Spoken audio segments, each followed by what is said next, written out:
Doug Sandler and Strickland Bonner, the nice guys on business. Here's what's coming up next. You know, like I started the magazine purely as an outlet because I thought there was a problem there to be solved, and I thought there was something missing that I felt there was something there. And then, you know, I wanted to leave my job, man. So it was about the money at the start, like to be 100% honest and, you know, transparent. But then I fell in love with it. And then I realized, you know, this is what I was born to do. And I got really good at it. What are we going to do today? Same thing we do every day, Pinky. Try to take over the world. Oh, and listen to the Nice Guys on Business podcast, of course. Need an education on how to grow your business? The Nice Guys are here to help. Learn about great customer service, networking, and how just being nice can help you prosper. Now, here are your hosts, Doug Sandler and Strickland Bonner. Welcome back. Doug needs to go and eat dinner, so we need to get with this intro quickly. My name is Strickland Bonner. It's morning. My friend Doug Sandler. It's morning. Why would I need dinner? How do you know when people are downloading this? I really don't. What's interesting about it is I always think that people are listening like I do first thing in the morning. I don't know why. Do you listen? Like, I'm still in bed when I'm actually listening to it. Before I meditate, I listen to the Nice Guys on Business. Totally screws up my mojo also. When do you listen to our podcast? Usually in the mornings. Usually on my way into work. Is there any other podcast you listen to with regularity aside from the Nice Guys on Business? 500 by Midnight. Any others? Dan Savage, Savage Lovecast. I love Dan Savage's Savage Lovecast. I sometimes listen to, you know what? I got to look it up on my Stitcher. There's one other Vegas one I listen to regularly, and then there are a few others I listen to occasionally, but not regularly. So if I would ask you, maybe we should probably do a better job of listening to all of our clients' podcasts. That would probably make sense, right? Well, you actually do listen to it because you edit it. Yeah. Oh, ours? Of course I listen to ours. Yeah, like Vital Vegas podcast. This guy, Scott, he's pretty funny. But that's about it. Like Guys We Fucked, I still subscribe to. In fact, I'm going to unsubscribe to that right now because I don't listen to that one anymore. I don't listen to them anymore. Mike Rowe, the way I heard it, I fucking love Mike Rowe. Is this like a clean intro? Should I not curse? No, it's okay. Do I need to beat that out? Noah Kagan? Actually, I've got Noah Kagan's on here too. I really like Noah Kagan after you did the interview with him. And then Scott Allen Turner. Those are the. Oh, and you know what? I also subscribe to We Have Concerns because you like it. I haven't actually listened yet. Yeah, just listen to an episode or two of that. Yeah, I don't know if you'll get hooked because it is just kind of like sophomoric humor. But then again, what are we? I think if we are not sophomoric humor, that would be giving us a compliment. True. I mean, we're freshman humor, right? We're like elementary school humor. I think it's even. Is there a pre-K humor? Is that possible? Hey, can I get back to the two Vegas podcasts I listened to? Yeah, go ahead. Well, there's 500 by Midnight, and then the other one, which is Vital Vegas podcast. But I'm going back to Vegas on August 19th. We're doing the podcast movement. Yeah. On August 22nd, right? Yeah. I'm going to spend a couple days in Vegas before then. I was on the 500 by Midnight Facebook page, and I found I'm not much of a slot player. You know, I'm more of a table player because slots are really bad odds. Right. There is a Monty Python slot machine. That's interesting. I know, right? Like, I love Monty Python. I don't think they mention Spamalot because Spamalot was the Broadway play. But I think they talk about a lot of the Monty Python episodes and the movies and like Life of Brian. Are you sure that Spamalot wouldn't be on that wheel? I don't think so. Now, I haven't actually been to I haven't played the machine yet. I'll let you know on August 22nd when I play. Well, but it is a Monty Python machine, so maybe it includes Spamalot. I am looking forward to maybe. Do you think Spamalot's still playing on Broadway? I think so, yeah. All right, I might check it out. We do have an interview today, too, don't we? Is today's... Okay, sorry. Nathan Chan. I forgot all about that. Foundr Magazine. You know, he has interviewed a lot of the huge name people that we've interviewed, like Gary Vee, right? Yep. Richard Branson, Tony, what's his name? The motivational speaker guy? What's his name? Anthony Robbins, whatever. Anthony Robbins, Tony Robbins, Barbara Corcoran. Oh, wait a minute. We've only interviewed Gary Vee. We haven't interviewed any of the others, have we? Strick, we're just getting started. We are just getting started. I would say that I would think that we would land a good interview if we can get somebody like Tony Robbins. That'd be cool. Yeah, Richard Branson would be kind of cool also. I was really hoping that a guy like Seth Godin would like to be a part of it. I still am very hot on the idea of having Tim Ferriss on the show, even though that... I would love that. That'd be cool as shit. How amazing would that be to have a guy like Tim Ferriss on the show? You did say you were going to hunt him down and interview him if we ever got to number one on I think business, there was I'm gonna say there was a technical glitch. I'm gonna go with technical glitch. Anyway, okay. How about if we get up to number one most recommended then? Then I'd have to track down both Jordan Harbinger and no, Tim not Ferriss. necessarily. You make the decision on that. Knowing that we probably will do it, I should go on the hook and say it. I just don't think he's going to listen to me. I don't think he's going to let me put a microphone in his face. Come on, focus, guys, focus. Sorry, I am, Mar. I am focused. I'm trying. Nathan Chan interview today, Foundr Magazine. Speaking of Mar actually did land the interview for us with Nathan Chan. So he is here as a result. He is the CEO of a magazine called Foundr Magazine. And one of their most prolific covers was Richard Branson. Again, Tony Robbins, Barbara Corcoran, Tim Ferriss, a whole bunch of others were in his magazine. Good guy, has a lot of good lessons, and I think we really should just quickly get to the interview because I do spend a considerable amount of time with Nathan. So let's get to the interview. Should we do that, or do you want to mention anything about Overcast or? Well, like how everybody should recommend us an Overcast because we know they're listening on Overcast. Yeah, that, and what was the other one that we normally do also?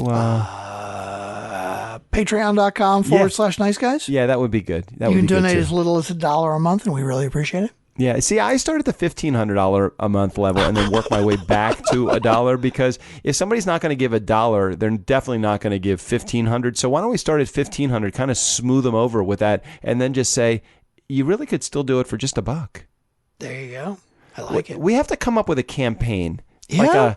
like a $2, like a, there's like $2 Chuck. You can walk into Trader Joe's and get wine, $2 Chuck. I think it's actually a couple more dollars than $2 now, but they still call it $2. How much wine do you get for $2? You get a bottle. What? Yeah, they had a full-size bottle of wine for $2. A full-size bottle. Let me see. Where is this? Trader Joe's? You said $2. I mean, not in Maryland because we don't. Hold on. You're not allowed to sell beer or wine in grocery stores in Maryland. Let me see if they still are. If they're still. Well, this was an article in February of 2012. Fearlessly archived. Still a fun read. Price and availability may have changed. Charles Shaw Wine.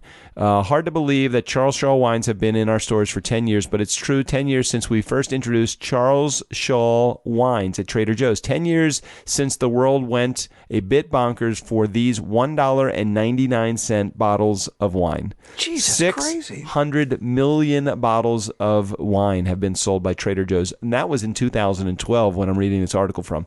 That's crazy. Charles Shaw wines, $2 Chuck. $2 Chuck. God, we just did an advertisement for Trader Joe's. Apparently. I don't know what stores in Maryland they don't carry $2 wine.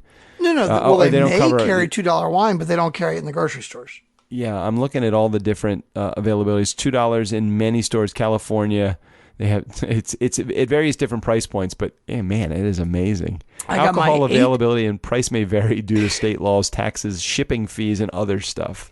What's crazy when you say that? What? Utah, right? State of Utah, like Mormon run, Mormon owned, Mormon everything. Do you know that the alcohol in drinks in Utah is lower than in the rest of the country? What do you mean? They have a limit on liquor. Most liquor is 80 proof, right? Like standard vodka, rum, most of them are around 80 proof. Some are 100 proof, right? Right.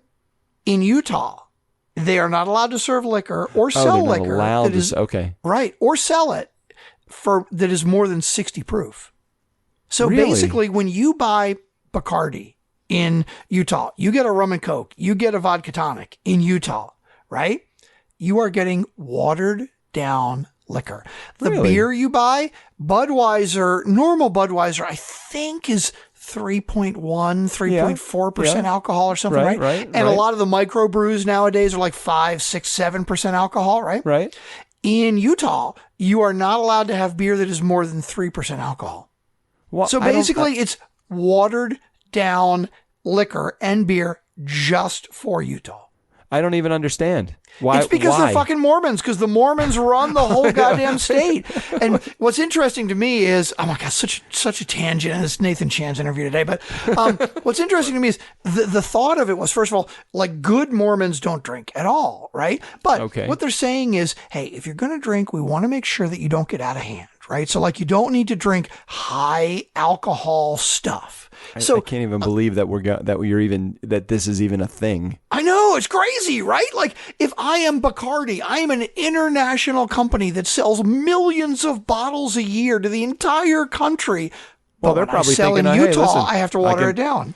They probably are thinking, I'll just put a few more, I'll put a little bit more water in, or I'll put water in the bottle, and I'll have to sell less and make the same amount of money. Water doesn't cost me anything. Oh, sure. Except that when you are a manufacturer, right, and you've got, let's call it 10,000 bottles coming off of the line every day, right, and you need to stop the line to specifically change the mix just for Utah. Come on, that's got to be a pain in the ass. But what's funny to me is, ostensibly, the whole idea of it is, hey, we're good Mormons and we don't want people drinking high alcohol content stuff, right? So let's say I grow up in Utah and I start drinking in Utah, right? As soon as I go to Vegas, I'm going to be drinking the same rum and coke that's 25% more potent. So I'm going to get more messed up more quickly. Let me just play like a different scenario here. Why are they leaving it in the hands of Bacardi? If why can't they just say, let's make a shot, a smaller shot. Let's change the vessel by which we are actually providing this alcohol. So if you have a 10-ounce glass, and I don't know what a shot is. A shot an ounce? I don't know what a shot is. Usually an ounce and a half. Okay, so a shot is, let's just say for the sake of argument, a shot is an ounce and a half. Mm-hmm. And we put it in a 10-ounce glass. That leaves 8.5 ounces of water. Why don't we just put a 1-ounce shot in and put 9 ounces of water instead and accomplish the same mission? Why are they holding Bacardi responsible for the alcohol volume? Hold the bar responsible. Hold the makers of the glass. Why is Bacardi the one that has to suffer as a result of this? You know what I would do if I was Bacardi? I would say, I'm not doing that. Lessen the amount of alcohol that you give these patrons. So why don't you just make the amplifier, a little bit louder, right? And so that when you're up on stage and you're up and it's like an 8 or 9, then you need that little push up. Then you just make it a little bit 11. Louder, right? No, these go to 11. I think the issue is like if you buy it at a liquor store. If you buy it at a liquor store and you're going to mix it yourself, you could certainly regulate the bars. You could basically say, hey, look, instead of a 1.5 ounce pour for drinks, you have to make a 1 ounce or a 1.25 ounce pour. But that would only regulate in the bars, not over the counter or what anybody is selling. Are you thinking that if they get a 60 proof instead of an 80 proof, are they just having more of it? What I'm thinking is it's the most ridiculous thing I've ever fucking heard, but that's their thought. Their thought is that if they limit the percentage of alcohol, that it will help with alcoholism in Utah, which is ridiculous. I'm trying to think of an analogy for a car that speeds. I'm trying to think of the analogy of what that would be. Can you give that to me? Do they change the speed limit? So you buy a Porsche, right? You buy a Porsche in the United States, and maybe the Porsche in Germany can go up to 180 miles an hour, but the regulations in the United States say that it is limited to 140 miles an hour. No, I don't agree with you. I think the analogy is you can still go 180 miles an hour, but you know what? We're just going to make the roads shorter. Because that's really what it is. It's not saying that the car can't go that fast. The car, all they have to do is drink more. Okay, I'm sorry. I'm just getting a little carried away because it doesn't register the stupidity of whatever that rule is. I'm so with you. Okay. All right. We're on the same page. You're preaching to the choir, because believe me, I agree with you, but you're right. I don't know what they're thinking. All right. Well, we have an interview today, and I'm sure that Nathan has. If you stayed in the game long enough just to listen to This Is Your Part coming, you know what? He does a lot of interviews. I wonder if he's even listening to this one. I guarantee you, there's no goddamn way that Nathan Chan is actually listening to this interview, which is a good thing because this intro is way too long and way too rambling. So why don't you just tighten it up, kind of like the national parks? Just tighten it up a little. Wow, that is a reference from about 150 episodes ago. That is a good one. We've got to bring that episode back to life. That was a great episode. That was one of the best episodes. It really was. Ever. I might have to post that as bonus material this weekend. Wow, that National Parks episode really was one of our best. Hey, Muhammad, we have not gotten any artwork from you in quite some time. I would, if you're even still a listener to the show. I think Muhammad Shakiba. I think he is still a listener to the show. You think? Yeah, we need some artwork. Muhammad, please send just one more. Just give us like a classic rewind piece of artwork, and we will post it just on any episode. Or maybe one of the Tuesday, Thursday episodes. We would love to post it again. Yes, Strick, that would be a great idea. The classic rewind of how many episodes? Any idea? Can you just type in National Parks to your OneNote? I'm just curious. I got to put my fidget spinner down. Hold on. Yeah, I appreciate you holding that below microphone level. I've been trying to keep it as quiet as possible. Haven't heard it. Yeah, very curious, because if you're just tuning in to the Nice Guys on Business for maybe the first time or the 100th time, I'm sure that you have not heard any of the classic episodes like Episode 172, email etiquette, national parks, bison burgers, federal employees, and Doug almost gets stuck in Canada. Oh my gosh, that was totally, it was over a year ago, because that was when I took my trip to the national parks. It was actually Tuesday, July 5th, so it was a year ago. Just shy of an hour's worth of email tips, Secret Service flags, rants on federal employees, trusting the president, bison, tunas, Trump. Doug tours 3 national parks, and Strickland wants to turn them all into sawmills. Not really. Obviously, I was still writing the show notes at that time. Wow. Oh, you know what's really fucking funny? What? You realize that Tuesday, July 5th last year, we had not had the presidential election yet. Uh-huh. So at that time, Trump was probably still just a Republican candidate, one of many, and we talked about him then, and now he's the fucking president. Oh yeah, that would be hilarious to go back and post. Don't post the whole episode. Maybe just a highlight. Can you pull out like a good highlight about the national parks? Hey Doug, can I explain something? Oh, that requires work. Exactly. Posting the entire episode is easier. Posting a highlight actually means work. Strick, do it for the fans. Do it for the funkin' fans. But it's a funny episode. Oh, it was I remember at the time thinking, this is our craziest, most off-the-wall, but funniest episode. No. I totally remember that. No, what's today? Is today's Wednesday's episode? Or Friday? It's today's Friday's episode. No. That would have been Tuesday this week. Well, yeah, but at the time, a year ago, it was our best. We've surpassed that since then. We did not have a time machine anywhere near the time machine that we have now, and I promise you that looking forward, we have no idea what happened. But if I look back to Tuesday's episode, that was ridiculous. It is interesting. We should go back. I'm going to post number 172 as a bonus episode, and then we're going to decide, have we raised the bar? Because I totally remember at the time thinking that episode was ridiculously off the walls, but it was amazing. It was one of our best ever because it was so stupid. We may listen to it now and go, not so much. No, not so much. We've raised. I'm telling you, go back if you haven't listened to this week in its entirety. Go back to Tuesday's episode. It was ridiculous and amazing all at the same time. Like we said, I think I came up with. What did we come up with the catchphrase? It's total fuckery interrupted by moments of brilliance. Is that what it was? Exactly. So you got to listen really closely for the moments of brilliance, though. They come fast. Really closely. Really fast. So make sure that you listen quickly. With quick ears. Anyway, let's get to the interview with Nathan Chan. Unless you have anything else to say, we're going to do it. Is that cool? God, I hope not. I hope Nathan's not listening, and I hope his assistant's not listening. Because God, are we ever going to get to this interview? I'm hoping Mar doesn't listen, because Mar she actually turned us on to this guy. She might be embarrassed by us. God, I hope not. Oh God. Well, that's pretty much a Mar, I'm sorry. That's pretty much a regular thing that people are embarrassed by us, but that's fine. We are the Nice Guys in Business, proud to be affiliated with so many nice networks. We're not sharing their names anymore because we're not sure that they actually want us to. Yeah, we'll hang back for just a couple weeks, and we'll catch the fallout of this when they actually listen to the episodes. All right, let's get to the interview. No, yeah, they won't. Nathan Chan right here. Nice Guys on Business. Many of you listening to the Nice Guys podcast, they're entrepreneurs at heart, and you guys are entrepreneurs at heart. And every once in a while, we here at the Nice Guys can strike it rich. And today is that day. Foundr Magazine CEO and publisher and podcaster Nathan Chan is interviewed greatness, and he himself has journeyed from a dead-end job to amazing heights. So today we are talking about total game-changing moments that will not just find you. I mean, you've got to go out and make shit happen. So no one's going to do that for you. So if you want to start a business, if you're thinking about starting a business, thinking about doing your own thing, but just are working on some of the techniques and maybe some of the hacks, stay tuned today. So Nathan, welcome to the Nice Guys on Business podcast.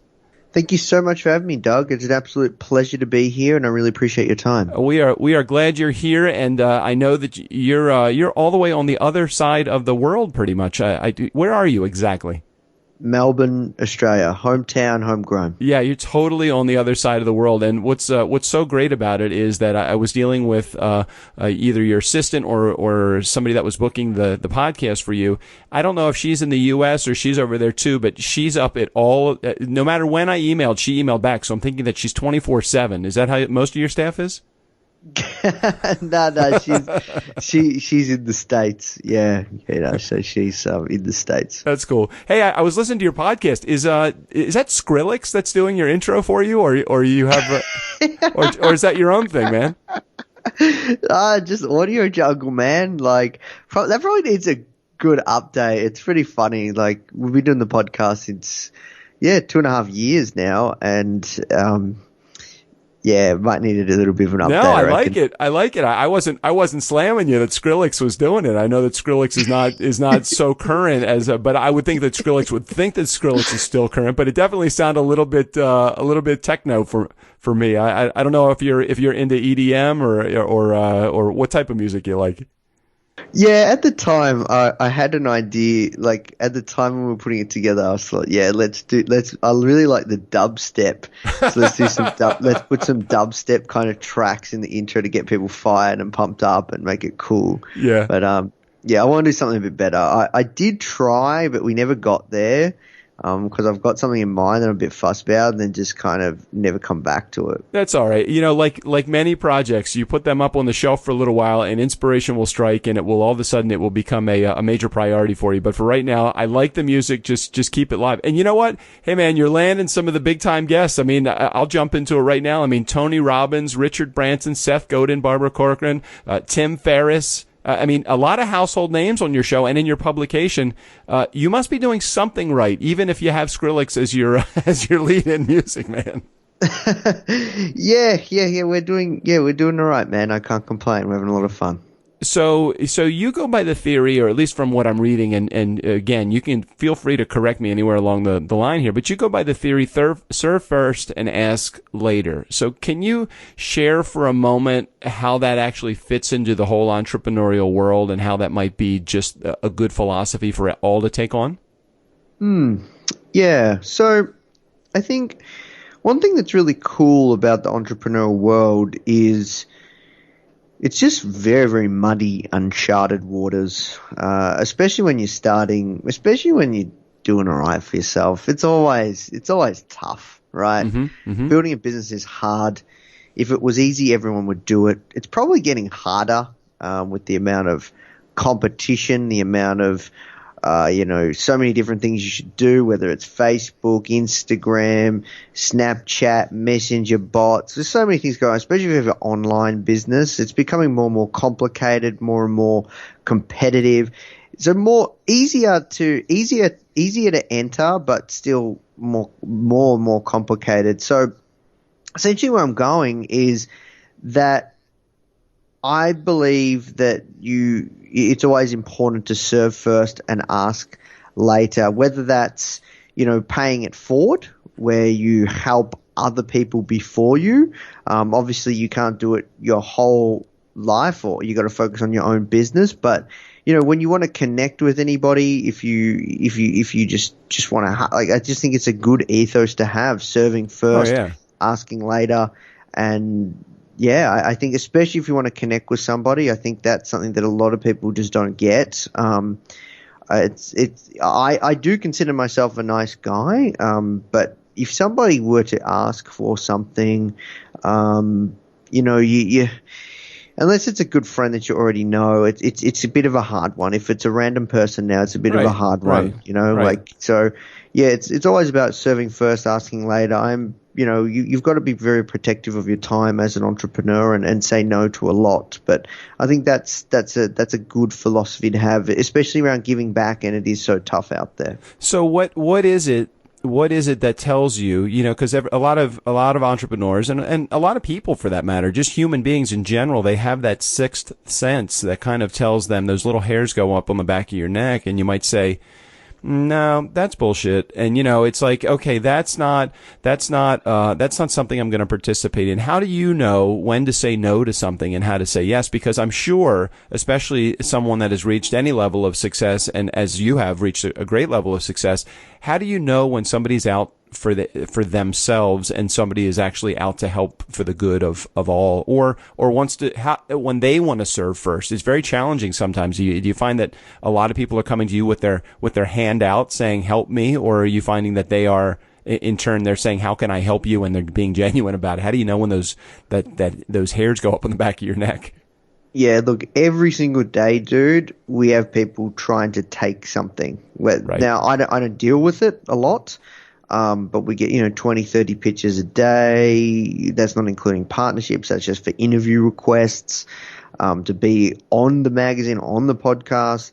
But most of the time, man, when people are reaching out to want to take something, now that's okay, because you just never know if you don't pitch, right? Right. But I think, it has to always be a mutually beneficial exchange in value, and it has to align with my goals. So, I've had some amazing opportunities to start companies with people, do all sorts of things. But if they don't come back to align with my goals and my vision for what I'm trying to build with Foundr, then I have to say no. So that's the first kind of way that I use the compass to navigate. And then the second piece is, have they served first and asked later? Like, right. If it's someone that's purchased one of our products, it definitely has a much softer spot where I'll try and go out of my way to help, because it is somebody that has believed in us enough to purchase one of our products. And I will definitely try and go above and beyond if I can. Right. And then it depends on the outreach as well. LinkedIn, it depends on the platform too. It's really interesting as well now. Like email, there's a gatekeeper there. Obviously, Amanda, my assistant, is constantly just saying no to stuff, or we actually have a folder. We actually have a folder, dude, that's like, say no to this person, or not help Foundr. To be a future no. That's the folder 100%, of the future. Dude. Yeah. We have two folders, like a few folders. Yes, this will help Foundr. No, this will not help Foundr, or say no to this person. And yeah, like when I open up my email, it's just constantly say no to this person. So I don't have to write it, but we are always like kind and polite, and of I course don't have to deal with that kind of stuff. And then, so it depends on the platform too. So email, there's a gatekeeper. LinkedIn is a good one to get cut through. If you write like a really good message that's insightful, that's not spammy, that's not trying to take, maybe you haven't served first, might pique my interest. Twitter, don't really pay attention to. Facebook Messenger is very difficult to stay on top of, don't really pay attention to.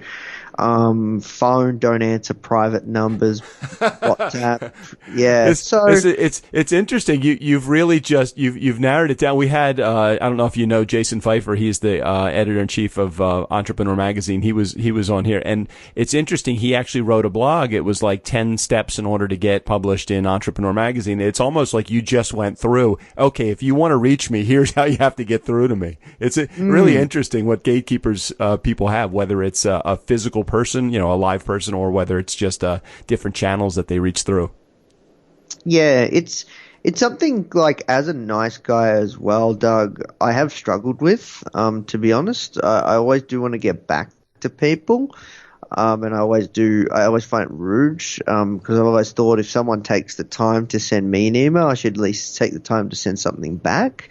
So I do respond, or someone will respond on my behalf for pretty much every single thing, unless it's on like a LinkedIn or Facebook. And one thing one of my mentors come down on me was just like, this is mission critical stuff. Like, right. Our next kind of goal, we've got a few different goals, but around impact and stuff. But the next kind of target in terms of revenue is to hit the 8-figure mark with Foundr.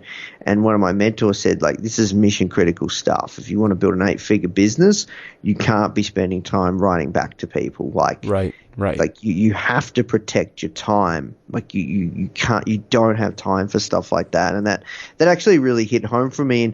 And so much to the point I said, well, like, how do you handle email? And he said, I treat my email as everyone else's to-do list. All right, say that again, because I need to understand that and believe that and feel that as well. Because you seem to be, as you have been through communication with me, and maybe your gauntlet is run a little bit tighter now than it was even a month or two ago. But share that with me again so I understand it. Your email inbox is like everybody, or your email is like everybody else's to-do list. So help me with that. That's what everyone's email is. It's just other people asking. Yeah, other people asking things from you. So that's what when I asked my mentor. Oh, yes. He said I look at my email, because it's a mind shift change. Right. Once you look at your email as everyone else's to-do list, then you actually begin to care less. Instead of it being your to-do list, it is actually their to-do list, because they're the ones making the request. 100%. So it's interesting, because you do have on your website, you have these life hacks, and they're amazing. I was reading over some of them, and it's like you have a whole section on your friggin' website, man, just about life hacks. And I said to myself, this is a guy that is so totally focused on his path that the life hack thing is probably an everyday occurrence for you.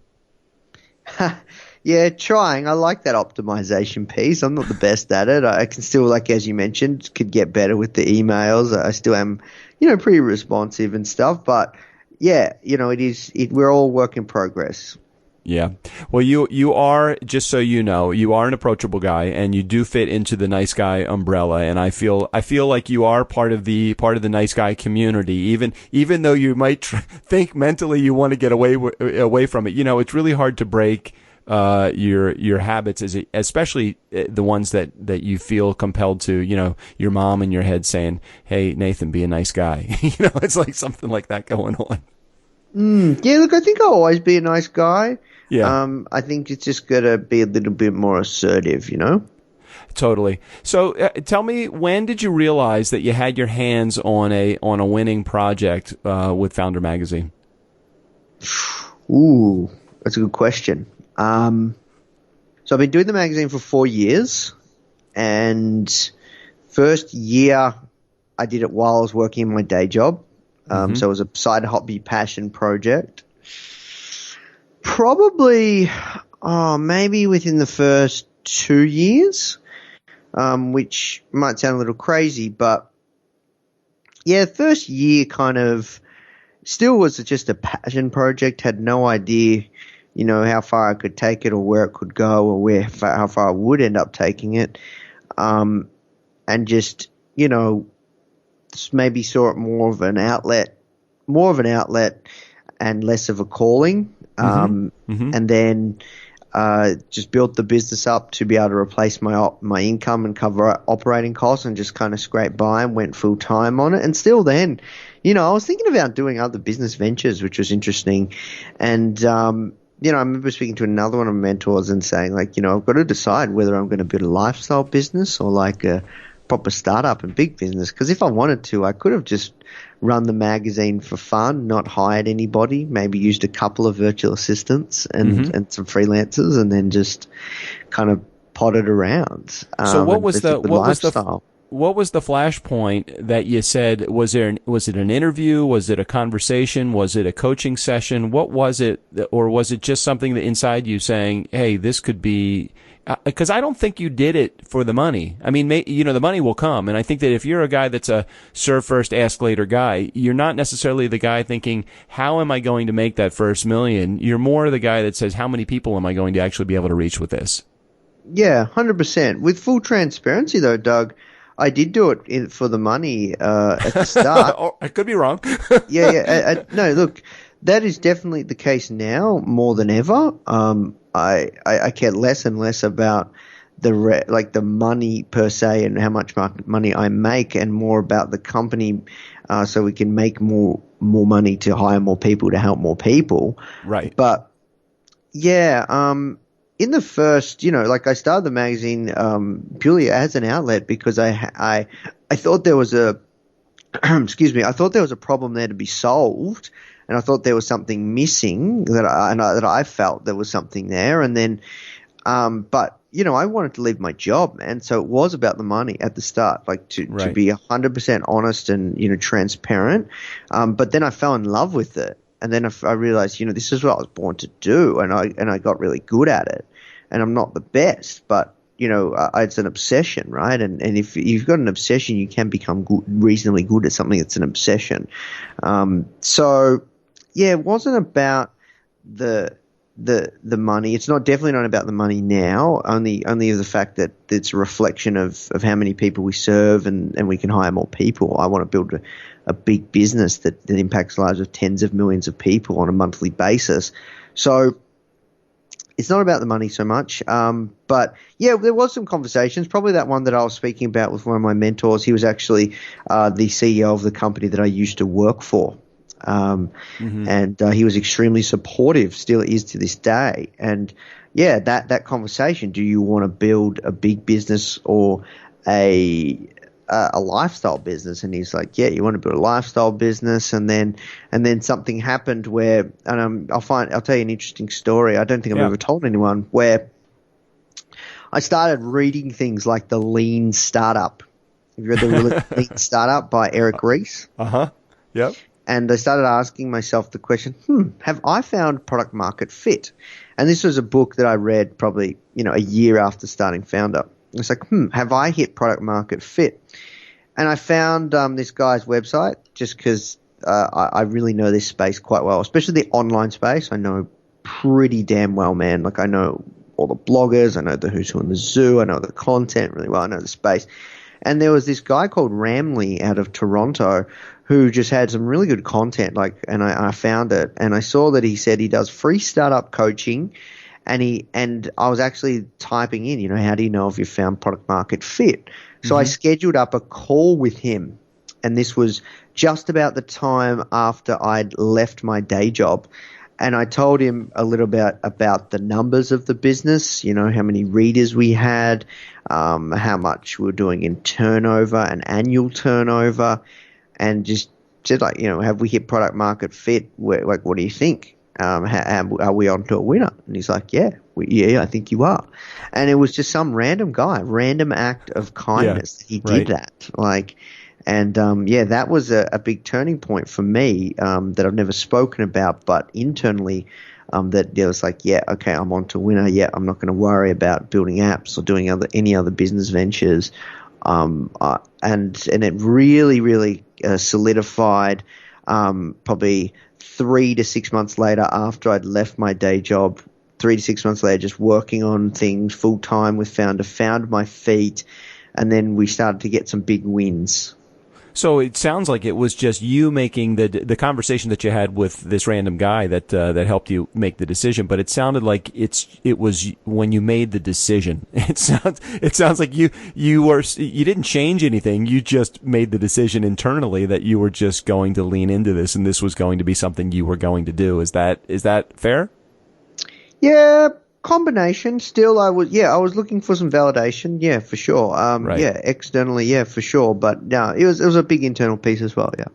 So what would you say is a common mistake that people make when they're doing their own thing? Are they pulling too much money out too quickly? Are they not asking the people that have been in the business before? Are they not marketing right? Do they not have the right product? Is there something that you see that is a common mistake that people are making?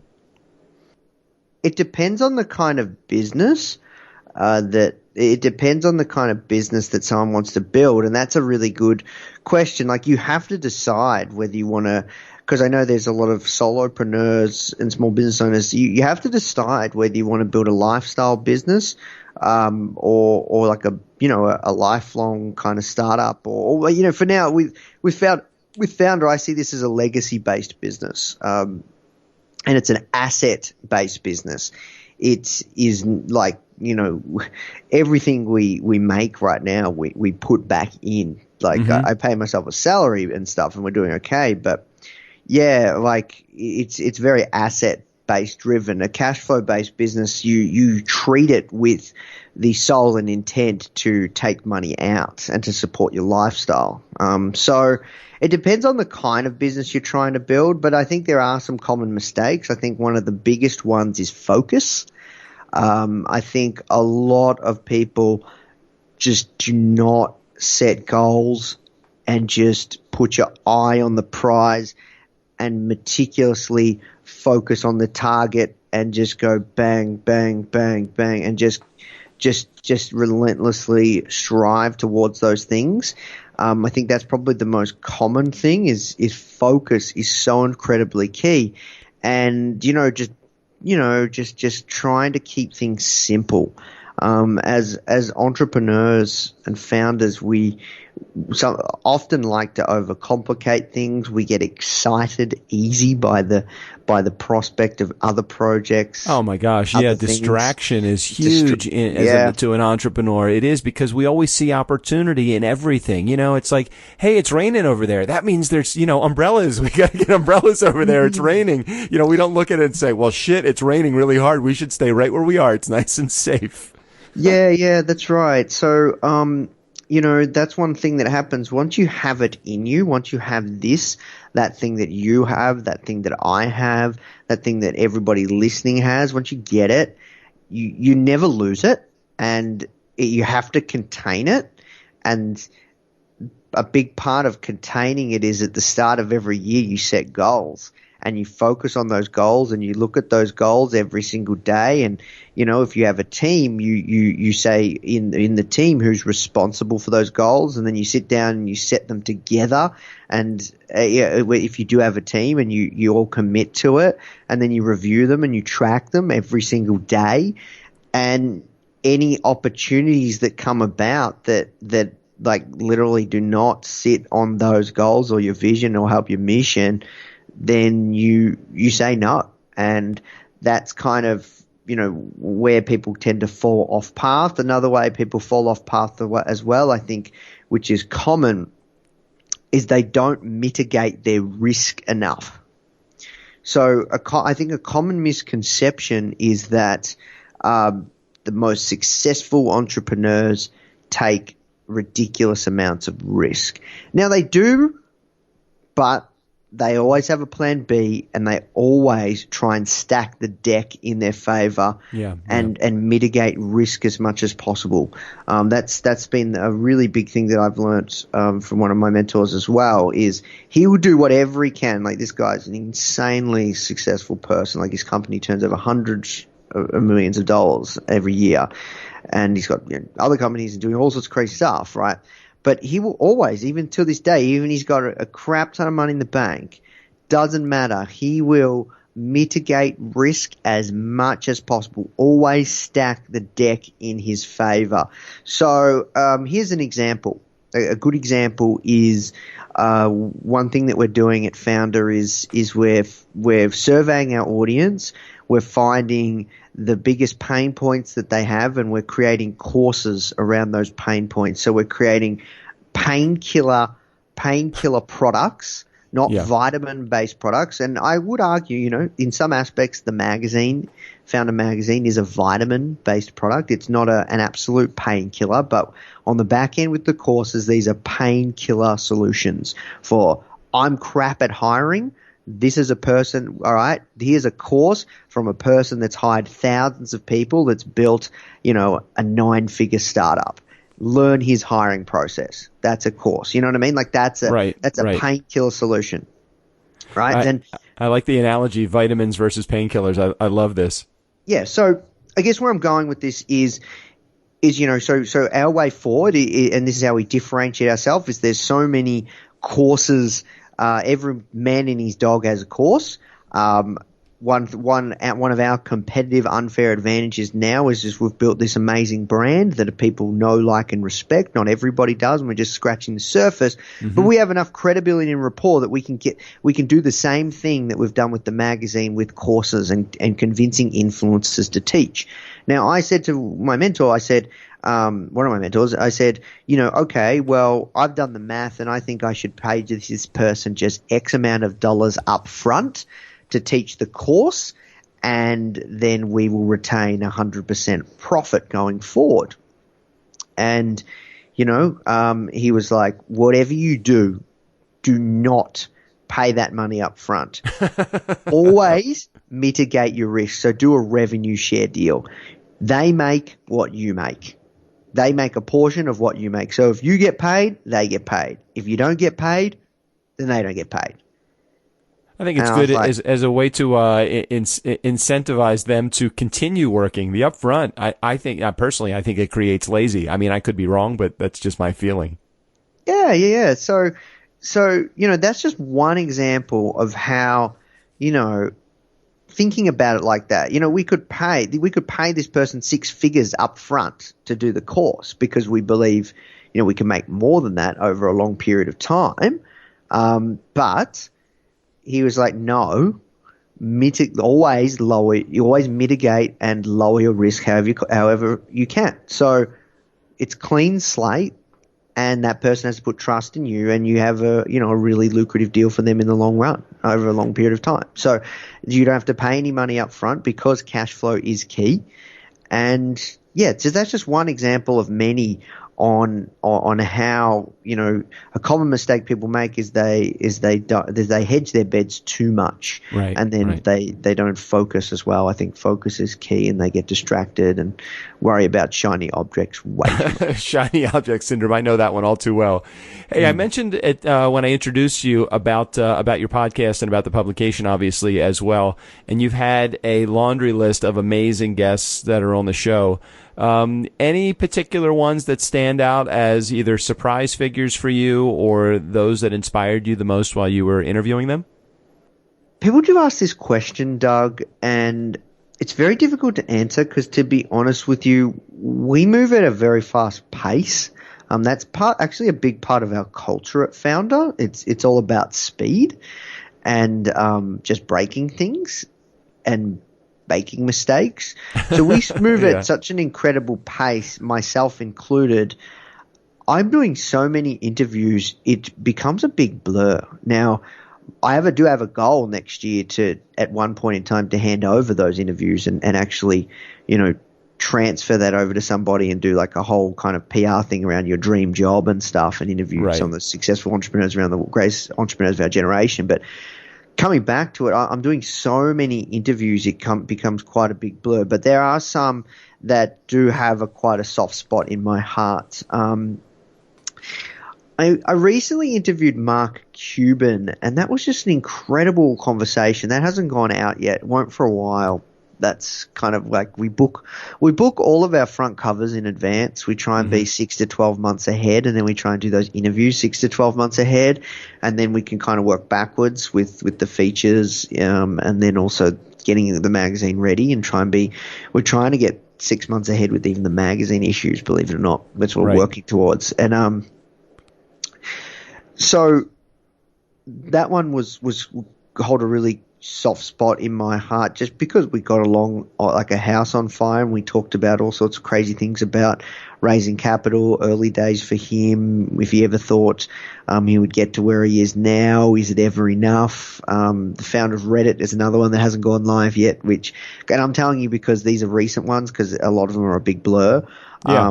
You actually did you interviewed my friend Steve Olsher. He was on your show, and that was really great to see him on the publication as well. So nicely done. Yeah. He's great. Yeah, incredible success there. So, a couple that I will tell you is one that's very relevant to this podcast. One is with the late Dave Goldberg. Are you familiar who Dave Goldberg is? Delight is the video screens or something else? Are you familiar with who Dave Goldberg is? No, I don't. I don't know Dave. So he was the CEO. So late Dave Goldberg. He was the CEO of SurveyMonkey, and before he had incredible success. And his partner was Sheryl Sandberg, COO of Facebook and founder of Lean In, and Sheryl Sandberg. And pretty much, I interviewed him. Unfortunately, he passed away a few years ago. I interviewed him in the first couple of years of starting Foundr. And one thing that he left with me, incredible interview, extremely smart guy, done a series of businesses, incredible founder, had a lot of respect from all a lot of founders in Silicon Valley. And one of the things that he told me that has always stuck with me and always will my whole life, that's very relevant to this podcast, is he said, there's a lot of arseholes out there in this world. Be a nice person because you'll stand out and it'll help you get much further. I mean, that totally makes sense. I mean, I've always gone by the approach, catch somebody in the act of doing something right as opposed to doing something wrong, because there are so many people that are assholes, and there are so many people that are so critical of the work that we all do, that to find a nice guy out there, somebody that is genuine and lovable and loving and shows gratitude, it's such a refreshing, what a great leader for me to follow when I find somebody like that that's out in the world. So I do feel for that comment. I really do believe it's true. So that was a really, really game-changing one that was quite close to my heart. Also, the founder of Xero, cloud accounting software, multi-billion-dollar startup. That one was quite a good one, and where I learnt just about speed. Ever since that, we really started to ramp things up. That was quite a while ago, which was quite close to my heart. Seth Godin was another one that was quite close to my heart because he's one of my heroes. What's it feel like to interview one of your heroes? Because that has got to be interesting. There's a lot of guys in the sales world that I look up to significantly because of my background. And yeah, looking up to a guy like Seth Godin's got to be great for you if he was one of your heroes. Yeah, it was incredible, man. I might actually ask him back a second time round, but yeah, it was incredible. It was so much fun, and it was random as well, right? Like I pitched him like before I went to bed at 11:30, and then I woke up just randomly at 7:30. This is when I was like, I didn't have much of a team and didn't have a big office and stuff and staff here in Melbourne. So I was kind of working around the clock from my home, and I woke up at 7:30. I don't know why I didn't have an alarm set. It was awesome. Back then, I didn't set alarms. So when it was just me doing solopreneur Nathan, and full-time founder, working for Foundr full-time, I could work until 3 a.m. every night, which I loved, and then just wake up at 1 o'clock every day, and it was so much fun, or 11 o'clock or whenever, and I woke up. Right. I remember waking up, and my girlfriend stayed the night, and I woke up just randomly at 7 o'clock and checked my phone, and Seth was like, yep, I can do it in about an hour. If research. you're keen, or maybe it was half an hour from now, so he just sent the email. Yeah. And I said to my girlfriend, because this was like in my parents' bedroom, because I just left going full time. Hey, what are you doing hanging out with your girlfriend in your parents' bedroom? That's like totally not cool. sorry, not my parents' bedroom. It was in my bedroom at my parents' place. I got you. Yeah. I'm like, that's so uncool. Your parents would not appreciate that. Yeah. So no, I need to rephrase that. Yeah, that sounded really weird. I got it. So downstairs, my parents' place in my bedroom, but I converted downstairs in my parents' basement into my kind of home office / bedroom. And because at the time I was living out of home, but then after I left my day job, not for financial reasons, just by choice, the people that were renting that place out were selling it, and we had to leave. And then it all happened so suddenly, and then I had to just go back to my parents' place. So I was there for a little bit, and long story short, it was the best. Like I loved it. I could. So. Anyways, by chance, I saw the email at 7 a.m. and I remember saying to my girlfriend, look, I can't have you sleep here while I'm doing this interview. I'm too nervous. You'll put me off.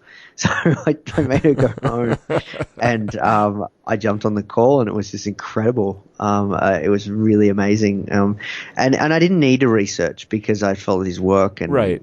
And they're the best kind of conversations, like not researched, not pre-planned questions. That's what I've found from experience, and just really just shooting the shit and just having fun and treating it like a conversation as if you're talking shop with another founder over beers, which is really fun. Agreed. Just getting to know each other. Totally agree with that. The interviews that flow well, the ones that you have a genuine, honest, open conversation, those are always the best ones to have, especially when you're dealing with somebody that really understands the podcasting space. I mean, I think that's always good when you're doing a podcast interview. If you're doing an interview that's going to be published, obviously it's easy for you to do a Q&A there because you're not recording, so it's not not flowing the way a podcast would go. I got one more question, and then we're going to wrap up if it's okay. I really want to know the answer to this, because I think that you truly live this way, and I want to understand it. And I actually pulled the quote, I think, from something that you maybe recently had tweeted, but I can't recall where I got it from. So it's a Disney quote, and it's, the way to get started is to quit talking and start doing. And it seems like, again, that you live that on a daily basis. So my question really is this. It's not about the quote specifically, but do you ever get tired of running so hard? It's funny you say that, because it's a good pickup here, Doug, because that is very, very true. It's actually one of our values at Foundr that, we do what we say we're going to do. Mm-hmm. If we say, I just think that's a good value to have. Totally. Within a company or even as a person. Like, if you say you're going to do something, you do it. Because if you don't and you stop doing it, you start to trick your mind, and your mind keeps telling yourself that, yeah, I'm going to do this, and then you don't, and then you let yourself off constantly, and then you trick your mind, so you actually never do it. So, yeah, there's a big part of our values at Foundr and within our culture. And do I ever get tired of just going hardcore all the time? Of course. I think I can't do what I'm doing like this forever, right?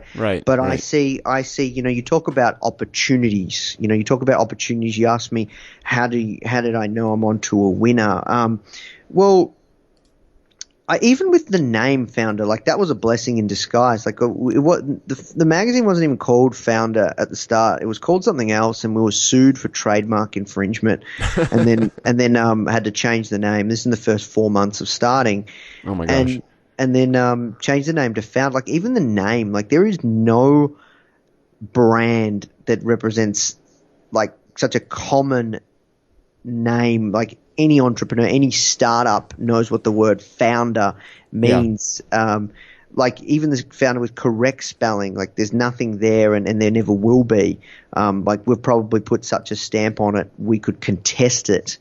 So if anyone ever launched a brand with founder correct spelling. But I guess where I'm going with this is that even the opportunity around the name and building a household name entrepreneurial brand it is a 10x opportunity, like a 10 opportunity. Like if you would rank your opportunities, something I heard Russell Brunson say, like, there's some people that are in business where they've got 10x, they've got they've got 0 out of 10, they've got 10 for skill, and then they've got an opportunity that's a 6 out of 10 opportunity, and then they look at somebody that's got like a 10 opportunity, but they've got probably a 7 for skill, and they're still doing better than that other person, and it's because of the opportunity. And I see, Foundr with what we're building, just such an amazing opportunity, and is so needed in this space that I'm going to run 110 miles an hour to bring this vision to life. And one day, I'm going to probably, I know I will, not probably, I know I will settle down and have kids and one day probably get a CEO in there and I won't have to work this hard. Like, I'll still work hard, but not the insane level that I'm working now. So ambitiously lazy so that you can so you work really hard now so that you can be lazy later. yeah. Look, it's not like it's not probably not that mindset though, Doug. It's more that I know that we've got an amazing opportunity, and it's just so much fun. It's so fulfilling, the work that I'm doing and the team that is doing, and the stuff we're putting out as a team, and the stuff that we're doing. It's just such, we're building something very, very special. So do I get tired of it? Yeah, sometimes I do, for sure. Yeah, sometimes I look at some of my friends, like one of my friends, Daniel, who's recently just said, yep, I'm going to go full lifestyle business, Nathan. It's awesome. I'm loving it. And he had, he was at a crossroad, didn't know whether he wanted to build a lifestyle business or a startup or an asset-based business. And he's chosen that path. And yeah, sometimes I think it'd be amazing, like I said to you, like just to wake up whenever you please and kind of do as you please and still be comfortable and pay the bills and all that kind of stuff. But one thing I've found is it's never enough. Yeah. So whether you do want to be lazy or you don't want to be lazy, whatever that, once you get that thing in you, that thing that you have, that I have, that everyone that's listening that has, once you get that in you, it's never enough. So you're always there's going to be some element where you do feel tired, or it is tough because you are pushing hard and you do want to get to the next level, and that's how you grow and evolve. And it's all part of the journey of leveling up. Like, what got you to where you are today will not get you to where you want to go to the next level. So you kind of have to level up as a person. You kind of have to really push really, really hard. And it's all personal growth, right? It's a lot of the success of your own business is personal growth. So you have to do things where you might be exhausted and tired, but you just have to keep going. But yeah, so I do think that sometimes, Doug, but not enough for me to ever stop. Absolutely. And yeah, it'll get easier and it'll get even more funner than ever. And, and then it'll eventually get to a stage where there's something that one of my mentors taught me as well is, how I said, next goal for us is to hit the 8-figure mark in annual revenue. That's kind of a focus. He said, once you get to that stage, the secret that no one ever tells you is they actually don't even care about how much money they make. They just care more than anything about culture and just having fun and just building an amazing working environment. And I'm worried about that stuff now. So, yeah, things will get easier. Yeah. And it sounds like totally all of those things are coming together for you. And Nathan, we wish you from the Nice Guys on Business podcast a huge level of success with not only Foundr Magazine, but for the podcast and for new Foundr version 1.0, a very cool book that I saw just recently came out. Was that just a couple weeks ago? Or just this week? When did that come out? July? Yeah. So we did something that's cool, and this comes back to mitigating risk, where we sold a product before we created it and validated it before we created it by getting people to pay for it up front using Kickstarter. So Kickstarter is a brilliant way to validate a product. It's a great way to mitigate risk, right? And you guys raised a couple $100,000 with that, didn't you? Yes. And then we fulfilled backers' orders a few months ago. And then now we're going to the public and just selling the book pretty much all day, every day now. And we've just got an early bird special. And once by the end of this week, and then once that closes off, yeah, like we'll just sell it just normal pricing and stuff, and yeah. Well, amazing. The book looks really cool. I can't wait to get a copy of that myself. And again, Nathan, thank you so much for being a part of the community and being on the show today. Awesome. Thank you so much for having me, Doug. It's an absolute pleasure, man. Nice Guy community, never underestimate the value of nice. Again, special thanks to Nathan Chan for being on the show today. We'll make sure we put all of his information on the show notes. We might even put a little clip from Skrillex on the website also, because I do love that intro. So again, thanks for being here and thanks for being a part of the show. Steve O'Brien, go ahead and take us out of here. For the Nice Guys on Business, I'm Steve O'Brien. Do you think they could have rambled on any longer today? Blah, bitty, blah, bitty, blah, bitty, blah.